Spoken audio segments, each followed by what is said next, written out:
اعوذ باللہ من الشیطان الرجیم بسم اللہ الرحمن الرحیم۔ سورہ یوسف کا آغاز ہوتا ہے۔ سورہ یوسف مکی سورہ ہے اور اس میں 111 آیتیں ہیں اور 12 رکوع ہیں۔ آغاز ہی مکی سورہ کا ہم دیکھتے ہیں کہ مکی سورہ کا آغاز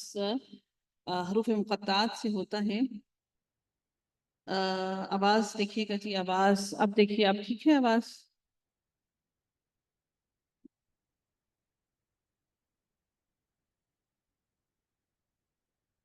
حروف مقطعات سے آغاز ہوتا ہے اس سورہ کا بھی، اور ہم دیکھتے ہیں اللہ تعالیٰ ارشاد فرماتے ہیں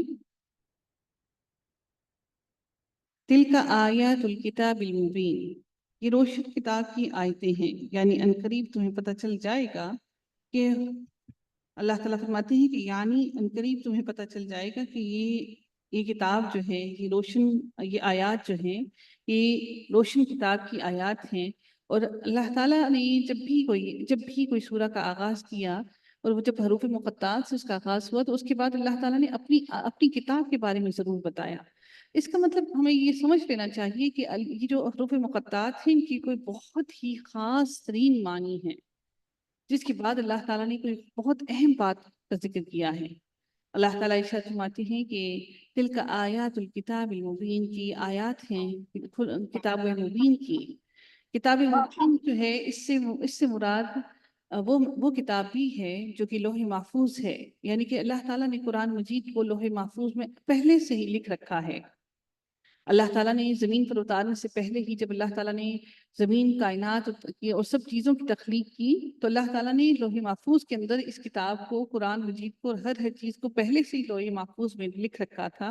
اور یہ کتاب جو ہے، قرآن مجید جو ہے، یہ اسی لوح محفوظ میں سے ہمارے پاس اتر کر آئی ہے۔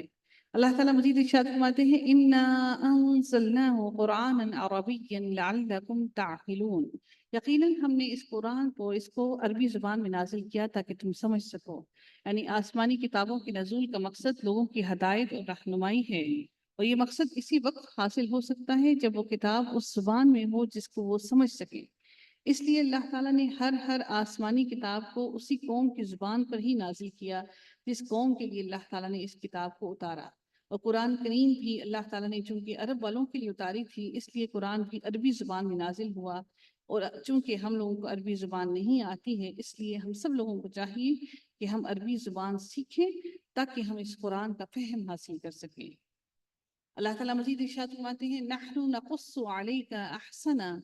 احسن القصص بما اوحینا الیک هذا القرآن، ہم آپ کے سامنے بہترین بیان پیش کرتے ہیں اس وجہ سے کہ ہم نے آپ کی طرف یہ قرآن وحی کے ذریعے نازل کیا۔ اوحینا، ہم نے اس قرآن کو نازل کیا، الیک، آپ کی طرف، هذا القرآن، اس قرآن کو بہترین طریقے سے آپ کی طرف وحی کے ذریعے نازل کیا، احسن القصص، بہترین طریقے سے۔ وَإِن كُنْتَ مِن قَبْلِهِ لَمِنَ الْغَافِلِينَ، اور یقیناً آپ اس سے پہلے بے خبروں میں سے تھے، آپ کو کسی بھی قسم کی خبر نہیں تھی۔ قصص جو لفظ ہے، یہ در حقیقت ہم معلوم ہونا چاہیے ہمیں، قصص جو ہے یہ لفظ مصدر ہے،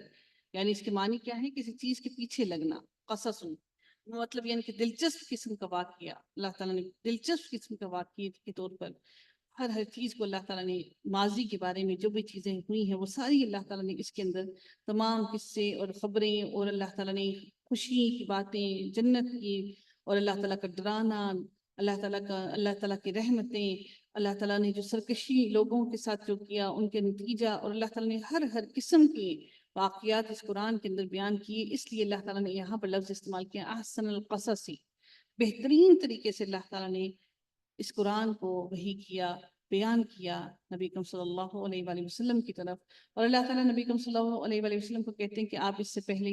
بے خبروں میں سے تھے، یعنی آپ کو کسی بھی قسم کی خبر نہیں تھی، آپ عالم الغیب نہیں تھے، آپ کو نہیں معلوم تھا کہ پچھلی امتوں کے ساتھ اللہ تعالیٰ نے کیا کیا، آپ بالکل بے خبر تھے۔ اور دوسری بات اس سے یہ بھی معلوم ہوئی کہ اللہ تعالیٰ آپ اللہ تعالیٰ کے سچے نبی ہیں، کیونکہ آپ پر وحی کے ذریعے سے ہی سچا واقعہ بیان کیا گیا ہے۔ آپ نے کسی استاد سے یہ چیزیں نہیں سیکھیں، بلکہ اللہ تعالیٰ سے یہ تمام کی تمام چیزیں نبی اکرم صلی اللہ علیہ وآلہ وسلم نے سیکھیں، اور درمیان میں جو سکھانے والے تھے وہ حضرت جبرائیل علیہ السلام تھے۔ اللہ تعالیٰ نے نبی اکرم صلی اللہ علیہ وآلہ وسلم کو علم دیا، اور نبی پاک صلی اللہ علیہ وآلہ وسلم نے جس سے علم حاصل کیا وہ اللہ تعالیٰ کی طرف سے حاصل ہوا اور وہ حضرت جبرائیل علیہ السلام نے ان کو سکھایا۔ اللہ تعالیٰ مزید ارشاد فرماتے ہیں اذ قال یوسف لأبیہ یا ابت انی رأیت احد عشر کوكبا والشمس والقمر رأیتهم لی ساجدین۔ حضرت یوسف علیہ السلام نے خواب دیکھا اور انہوں نے اپنے والد صاحب کو خواب بتایا کہ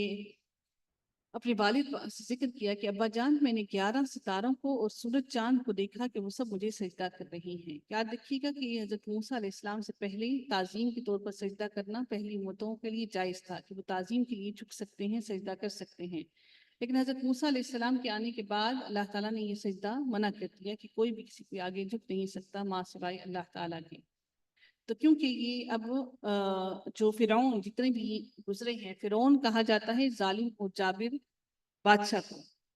حقیقت میں ان کا نام مختلف ہوتا تھا لیکن وہ ان کو لقب دیا جاتا تھا، ان فرعون ان حکمرانوں کو بادشاہوں کو نام دیا جاتا تھا فرعون، ٹھیک ہے۔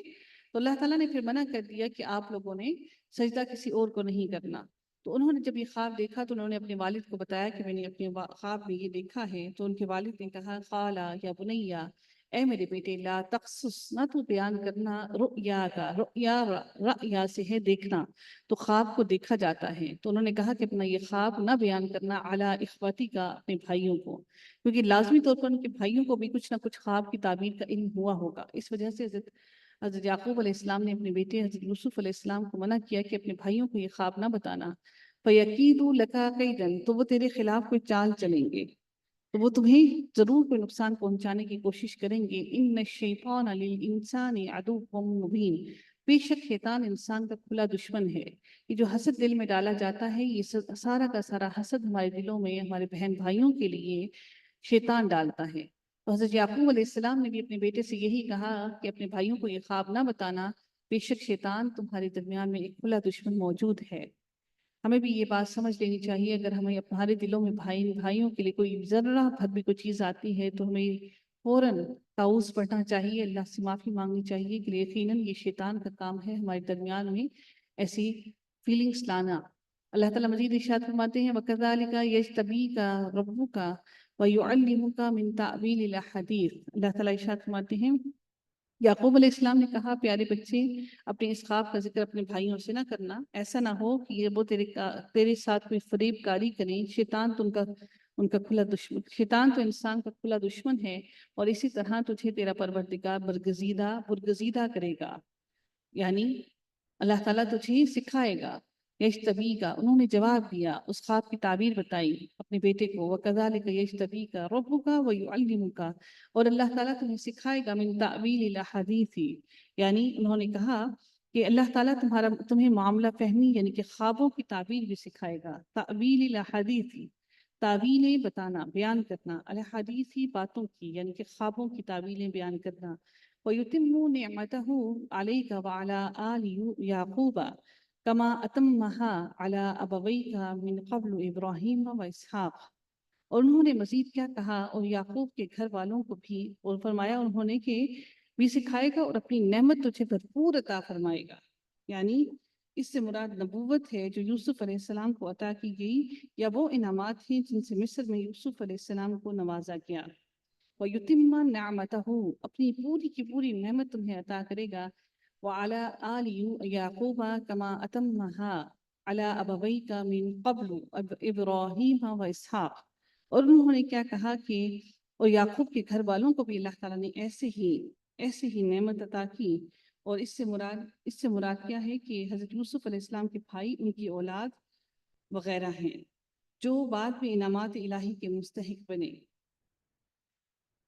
اور یعقوب کے گھر والوں کو بھی جیسے کہ اس سے پہلے تیرے دادا اور پردادا، یعنی کہ تیرے دادا ابوئی کا، یعنی تیرے جو پہلے دو باپ کہا گیا، یعنی کہ تیرے دادا اور پردادا، دادا تھے حضرت اسحاق علیہ السلام، پردادا تھے حضرت ابراہیم علیہ السلام، دادا اور پردادا یعنی ابراہیم اور اسحاق کو بھی بھرپور اپنی نعمت اللہ تعالیٰ نے دی۔ ان ربک، یقیناً تیرا رب، علیم، بہت بڑی علم والا، حکیم، بہت زبردست حکمت والا ہے۔